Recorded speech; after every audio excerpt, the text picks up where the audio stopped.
जय श्री कृष्णा। डेली हिंदू ज्ञान में आप सभी का बहुत बहुत हार्दिक स्वागत है। आज बात करते हैं सावन के सोमवार के बारे में। तो अभी सावन चल ही रहा है, उसका सोमवार भी एक सोमवार दो सोमवार तो करीब निकल गया है।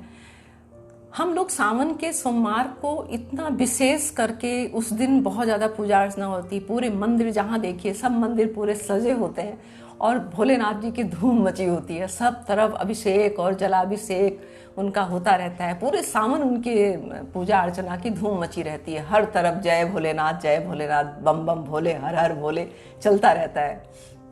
कांवरिये जो हैं वो पूरा महीना जो है वो हरिद्वार से और कहाँ कहाँ से कांवड़ लेके आते हैं और भोलेनाथ जी को ये जो शिवरात्रि आती है सावन की, उस दिन उनका जलाभिषेक विशेष तौर से किया जाता है। तो सावन का सोमवार जो है वो उस दिन हम लोग व्रत रखते हैं। सावन के सोमवार को इसलिए रखा जाता है क्योंकि बताया आपको कि भोलेनाथ जी जो है वो पूरे ये 4 महीने उनके हाथ में सब कुछ इस सृष्टि की व्यवस्था है।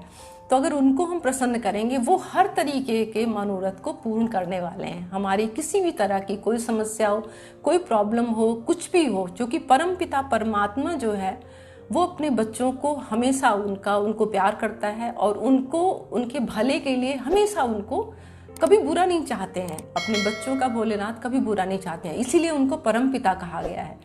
तो पिता जो होता है वो कोई भी परेशानी हो, कोई समस्या हो, बच्चे क्या होते हैं झट से उनके पास जाके अपनी प्रॉब्लम को बताते हैं और वो कितनी भी परेशानी में हो, कैसे भी हो, उनकी हर बात को सबसे पहले ठीक करते हैं कि भाई क्या चाहिए तुम्हें, चलो ये चाहिए, ये देते हैं। ऐसे ही ये तो जगत पिता हैं, परम पिता हैं, देवों के देव हैं। तो ये तो इनके हाथ में तो सब कुछ है।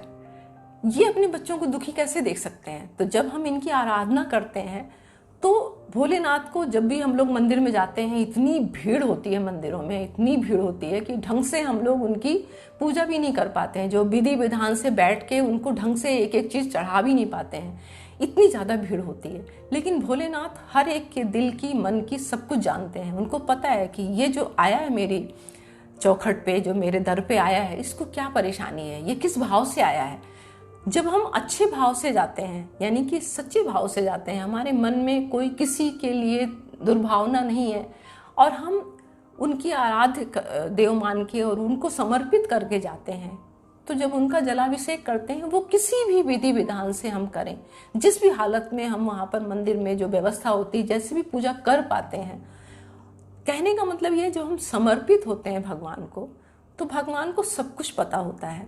उनको हमारी अज्ञानता का भी पता है, हमारे ज्ञान का भी पता है, हमारे अहंकार का भी पता है। वो सब कुछ जानते हैं। वो तो अंतर्यामी हैं, उनसे कुछ भी छुपा नहीं है। तो हम जब पूजा अर्चना करते हैं, हमें सबको पता है कि हमें क्या चढ़ाना चाहिए, क्या नहीं चढ़ाना चाहिए और किस तरह से पूजा करनी। उसके बाद भी भोलेनाथ जी को प्रसन्न करने के लिए हम लोग क्या क्या चढ़ाते हैं? भांग, धतूरा, बेलपत्र और फूल है, माला है, शहद है, चंदन है। सफ़ेद चंदन से उनका अभिषेक किया जाता है। उनको गंगा जल से उनका अभिषेक करते हैं, सफ़ेद चंदन उनको लगाते हैं और तरह तरह के जो मौसम के फल आते हैं उसको उनको अर्पित करते हैं। मीठा उनको चढ़ाते हैं, उनको जनेऊ चढ़ाई जाती है। तो ये सब चीज़ें जो है भोलेनाथ जी को बताया कि बहुत कुछ चढ़ता है और आप कुछ भी अगर ना चढ़ाएं, उनको एक लोटा जल ले आके चढ़ाते हैं तो उससे भी वो प्रसन्न हो जाते हैं। वो तो भाव के भूखे हैं, बहुत ही भोले हैं, बहुत जल्दी प्रसन्न होने वाले हैं। बस आपके मन में कोई द्वेष भावना नहीं होनी चाहिए, क्योंकि सच्चे भाव से आप अगर उनकी पूजा करते हैं तो शीघ्र प्रसन्न होने वाले, सबसे शीघ्र प्रसन्न होने वाले भोलेनाथ जी हैं और सबसे जल्दी वरदान भी देते हैं। आपको पता है भोलेनाथ जी ने, जो राक्षस लोग थे, जो कोई नेक इंसान नहीं थे, वो दुनिया को सताते थे, परेशान करते थे, उन्होंने भी जब उनकी आराधना की, रावण ने, भस्मासुर ने, इन लोगों ने जब उनकी आराधना किया तो वो प्रसन्न हो गए। वो कोई भी राक्षस हो, चाहे वो इंसान हो, चाहे वो अच्छा आदमी, चाहे बुरा आदमी है, उनकी जो भी आराधना सच्चे दिल से करता है वो प्रसन्न हो जाते हैं। और प्रसन्न होने के बाद वो इतने भोले हैं कि उनको आशीर्वाद भी दे देते हैं कि ठीक है, तुम जो वरदान मांगते हो वो ठीक है, तुम्हें दे दिया। मैंने आपको बताया, चाहे रावण हो, चाहे भस्मासुर हो, ऐसे बहुत सारे लोग थे जिनको उन्होंने खुश होकर अपना वरदान दे दिया और उन्होंने उस वरदान का गलत उपयोग किया। लेकिन भोलेनाथ जी मतलब भस्मासुर तो उनको एक टाइम आया कि उनके सिर पे ही हाथ रखने के लिए तैयार हो गया। आप लोगों को ये कथा पता होगी कि भाई जब भस्मासुर को उसने जो है बहुत तपस्या किया और भोलेनाथ को जो प्रसन्न किया तो वरदान उनसे मांगा कि प्रभु जिसके सिर पे मैं हाथ रखूं वो भस्म हो जाए। तो उन्होंने कहा ठीक है, तुमने मेरी इतनी जो तपस्या की है, मैं बहुत प्रसन्न हूँ और मैं तुम्हें वरदान देता हूँ कि ठीक है, आज के बाद तुम जिसके सिर पे हाथ रखोगे वो भस्म हो जाएगा। तो वो बहुत खुश हुआ, क्योंकि पावर जब आती है, जब किसी के पास पावर, सत्ता, ये सब कुछ आ जाता है तो अहंकार बढ़ जाता है। और अहंकार इतना बढ़ जाता है कि वो भूल जाता है कि किसकी वजह से आज मैं यहाँ हूँ। तो उसको भी ये सब चीज़ें भूल गया, वो भस्मासुर भूल गया कि इन्होंने ही वरदान दिया है। और उसने क्या कहा कि जो पार्वती जी हैं ये मेरी पत्नी हो जाएंगी आज के बाद, और मैं इस लोक का राजा हूँ। ऐसा कह के, ऐसा सोच के, और वो भोलेनाथ जी के हाथ पे ही सिर रखने को तैयार हो गया था। तो ये पावर, सत्ता ऐसी चीज है, धन दौलत इंसान के अंदर जब चीजों की सत्ता, पावर आती है, पावर बढ़ता है, तो प्रतिष्ठा, मान सब कुछ बढ़ने के बाद अहंकार भी उतनी तेजी से कई गुना बढ़ता है। और उसको जब अहंकार बढ़ता है तो हमारी बुद्धि जो होती है वो बिल्कुल लो स्टेज पे आ जाती है, कुबुद्धि बढ़ जाती है, हमारी बुद्धि काम करना बंद कर देती है और हम गलत डिसीजन लेते हैं हमेशा। तो हमें भगवान से क्या मांगना है? सद्बुद्धि मांगनी है। अगर एक चीज़ भगवान से हमें मांग के मिल जाए, अगर सद्बुद्धि, तो हम सही रास्ते पे चलते रहेंगे। और सही रास्ता अगर हम पकड़े रहेंगे तो सब कुछ ठीक ठीक चलता रहेगा और बढ़िया चलता रहेगा। हम गलत मार्ग पे नहीं जा पाएंगे, हमारी बुद्धि उस चीज़ से रोकेगी करने के लिए। तो ऐसे तो हमारे भोलेनाथ जी हैं ये, कि इनको कोई भी प्रसन्न कर सकता है। अब आप अपने कारोबार को बढ़ाने के लिए इनको खीर का भोग लगाइए, केसर डाल के खीर का भोग लगाइए। पार्वती जी जो हैं, गौरा माता, इनको प्रसन्न करने के लिए सावन का महीना सबसे श्रेष्ठ है। ये बहुत जल्दी ये भी प्रसन्न होती हैं। इनको श्रृंगार का सामान अगर चढ़ाते हैं तो हमारे वैवाहिक जीवन में पति पत्नी के बीच जो है वो बहुत ज़्यादा जो मनमुटाव चलता है उनके बीच में मधुरता आती है, उनके संबंधों में मधुरता आती है। सोमवार का 16 सोमवार का व्रत सावन के महीने से ही शुरू किया जाता है। जब पहला सोमवार सावन के महीने से शुरू करके और 16 सोमवार का व्रत वो लड़कियां रखती हैं, क्योंकि भोलेनाथ जी के जैसा ही पति हमें चाहिए, केयरिंग, लविंग और बिल्कुल भोला भाला, जो हम कहें वैसे ही चले ऐसे टाइप का। तो इसलिए भोलेनाथ जी को लड़कियां सोमवार का व्रत रखती हैं और सावन के महीने में उनकी आराधना करती हैं और उनके जैसा ही पति चाहती हैं, क्योंकि भोलेनाथ जी तो बिल्कुल बिल्कुल मतलब सर्वश्रेष्ठ हैं इस मामले में। तो ये सब चीज़ें हम कर सकते हैं। बहुत सारी चीज़ों को हमें नहीं चढ़ाना होता है सोमवार के व्रत में या सावन के महीने में, या भोलेनाथ जी को कभी भी नहीं चढ़ाया जाता है। जैसे केतकी का फूल है, तुलसी दल है, तुलसी जी इनको नहीं चढ़ाई जाती हैं। क्यों नहीं चढ़ाई जाती हैं? अब आप लोग सोचते होंगे कि ये तुलसी का जो पत्र है ये भोलेनाथ जी को क्यों नहीं चढ़ता है? भोलेनाथ जी को इसलिए नहीं चढ़ाया जाता है क्योंकि तुलसी जी विष्णु जी को समर्पित हैं, विष्णु जी को चढ़ाई जाती हैं, विष्णु प्रिया हैं तुलसी जी। तो विष्णु जी भोलेनाथ जी के आराध्य हैं, तो आराध्य जो है उनकी चीज़ों को वो कैसे चढ़ा सकते हैं? वैसे भी भोलेनाथ जी जो हैं वो बैरागी हैं, इस संसार से, इस दुनिया से मुक्त हैं वो।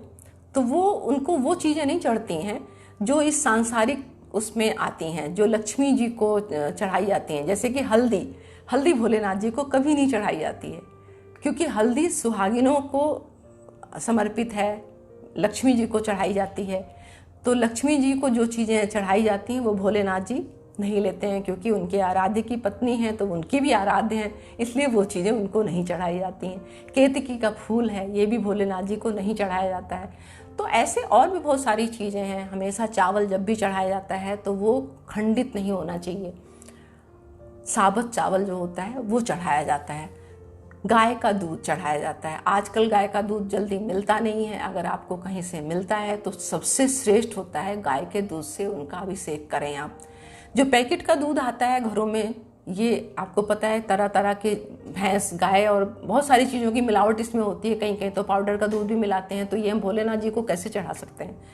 लेकिन फिर वही बात आती है कि फिर चढ़ाएं क्या? आजकल तो हर चीज़ में मिलावट है, कौन सी चीज़ शुद्ध है? शुद्ध तो कुछ भी नहीं है, शहद भी शुद्ध नहीं है, तो चढ़ाएं क्या?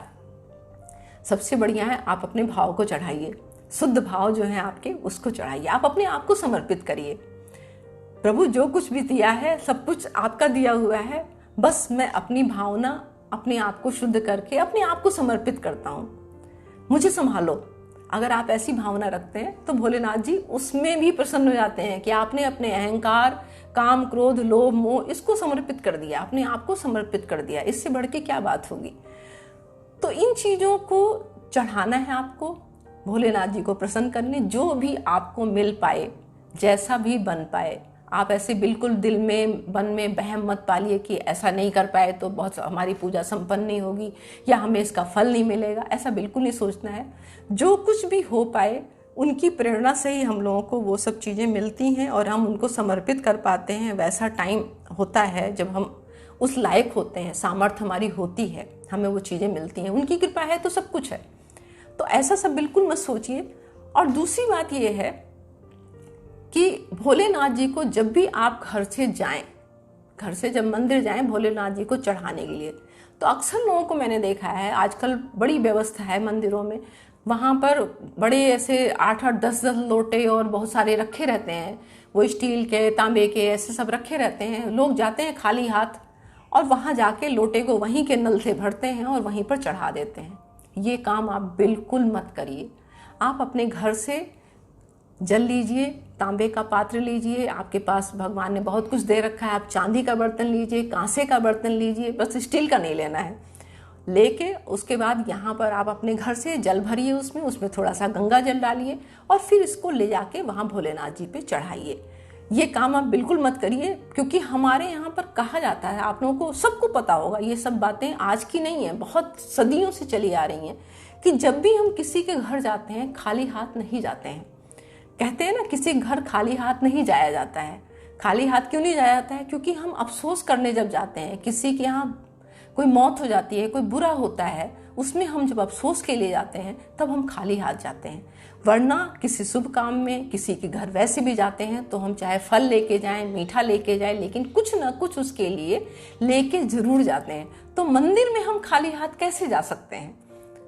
मंदिर में हम जब अपने घर से निकलते हैं तो खाली हाथ ही तो जाते हैं। वहाँ मंदिर में जाके वहाँ से प्रसाद खरीदते हैं, वहाँ से कुछ चीज़ें खरीदते हैं, जो फल, मिष्ठान और जो है ये जो मिलता है फल फूल जो भी मिलता है वहाँ वहीं से खरीदते हैं ना, यहाँ से तो खाली हाथ जाते हैं। तो इसलिए आप घर से जब निकलें, कुछ ना कुछ आपके पास 2 फूल हैं घर में, वो लेके जाइए। अपनी बालकनी में अपने बगीचे से तोड़ के वो ले, आपके पास जो फल रखा वो ले, कुछ भी नहीं है तो आप लोटा जो भरिए वो जल का भर के अपने घर से लेके जाइए। तो इससे क्या है, इस दोष से आप बच जाएंगे। आप करके देखिए। ये सब नियम जो हैं ये आज से नहीं, बहुत हमारे जो बड़े बुजुर्ग थे, हमारे शास्त्रों में, हमारे पुराणों में ये सब चीज़ें लिखी हुई हैं। तो बस ज़रूरत है उसी तरीके से हमें उस चीज़ को करने की। तो आपको ये पूरा महीना आज से जो भी पूजा पाठ करनी है, जो तौर तरीके हैं, उस तरीके से आप करिए। मैंने आपको बताया कि कुछ भी आप वहाँ पर जाके उनका मंत्र जपते हैं, आप उनका नाम लेके, कुछ नहीं आता आपको, बस भोलेनाथ का नाम लेके अगर आप जल चढ़ाते हैं, उनको अपने आप को समर्पित करते हैं, इतना बहुत है। विधि विधान तो बहुत कुछ है, वो हम आम आदमी कर ही नहीं सकता है। जब भी हम लोग पूजा कराते हैं, पंडित को क्यों बुलाते हैं? हम बुलाते इसीलिए है ना कि वो हर चीज़ को विधि विधान से कराएंगे। हमें नहीं आता, हम तो अज्ञानी हैं, हम अज्ञानी हैं भाई, हमें कुछ नहीं आता है। तो बस उनको अपने आप को समर्पित करिए। जो भी आपको जैसा भी बन पड़ता है, जैसा आता है, जैसी स्थितियां हैं, वैसे आप भगवान को याद करिए। आप किसी समय कभी भी घर में बैठ के, सबसे अच्छी बात जो है, आपको एक बात और बताते हैं, सावन के महीने में अगर आपका घर मंदिर से बहुत दूर है, आप रोज मंदिर नहीं जा सकते हैं या सोमवार को भी नहीं जा सकते हैं, कोई बात नहीं। सबसे अच्छा तरीका पार्थिव शिवलिंग जो होता है, मिट्टी का शिवलिंग बनाते हैं घरों में। आप मिट्टी का शिवलिंग बनाइए, आप पवित्र मिट्टी लीजिए, आप अपने गमले में से साफ मिट्टी लीजिए या चिकनी मिट्टी, काली मिट्टी आती वो मंगा लीजिए, उसमें गंगा जल डालिए, गाय का थोड़ा सा दूध डालिए, गाय के गोबर को डालिए अगर मिल जाता है, सूखा मिलता है, गीला मिलता है, कैसे भी मिलता है आपको, वो डालिए। उसमें भस्म भी डाली जाती है, लेकिन भस्म तो आपको आसानी से नहीं मिल सकती है, जो चीज़ें मिल पाती ये डालिए। आप अपने हाथ से छोटा सा अंगूठे के बराबर या तो 12 अंगुल का बनाइए या 12 अंगुल से कम, अंगूठे के बराबर आप इतना बड़ा आप शिवलिंग बनाइए, उसके ऊपर नाग बनाइए और उसके ऊपर आप जलाभिषेक करिए, गंगा जल डाल के जलाभिषेक करिए। ये आप घर में कर सकते हैं। आप भगवान का ओम नमः शिवाय करके 108 बार आप उनको नाम लेके और जल चढ़ाइए। विधि विधान से पुष्प, फल, मिष्ठान सब कुछ चढ़ाइए उनको, और पूजा खत्म होने के बाद आप वो शिवलिंग उसी दिन विसर्जित कर दीजिए। कोई पानी का बर्तन लीजिए, उसमें शिवलिंग डाल के और वो विसर्जित हो जाएगा। उस जल को आप उस किसी गमले में डाल दीजिए। सबसे अच्छी पूजा है, भगवान बहुत जल्दी प्रसन्न होते हैं इस पूजा से। आजकल तो शहरों में हर जगह मंदिर, बहुत मंदिर हो गए हैं। पहले ऐसा नहीं होता था। पहले लोग पूजा करते थे, घरों में करते थे, बस भाव से करते थे। इतनी सब सामग्री, इतना सब कुछ अवेलेबल नहीं होता था। और आपको पता है पहले भगवान बहुत जल्दी प्रसन्न होते थे। तो आप इस तरह से सावन के महीने में सोमवार के व्रत करिए और पूजा करिए। और खाने के लिए भी बहुत सारी चीज़ें जो खाई जाती हैं वो आपको व्रत में खाना है। कोशिश करिए, आपको अगर हो सकता है तो सोमवार को जो रात को आप फलाहार करते हैं उसमें नमक ना लीजिए, पूरा दिन नमक ना खाइए सोमवार के दिन, ये बहुत अच्छी बात है। और अगर आप नमक खाते हैं, नहीं रह सकते हैं, तो आप ऐसा भी रख सकते हैं, कोई परेशानी वाली बात नहीं है। आपसे फिर मिलते हैं एक नई जानकारी के साथ, नई वीडियो में। आप मेरे चैनल को लाइक करें, शेयर करें और सब्सक्राइब भी ज़रूर करें।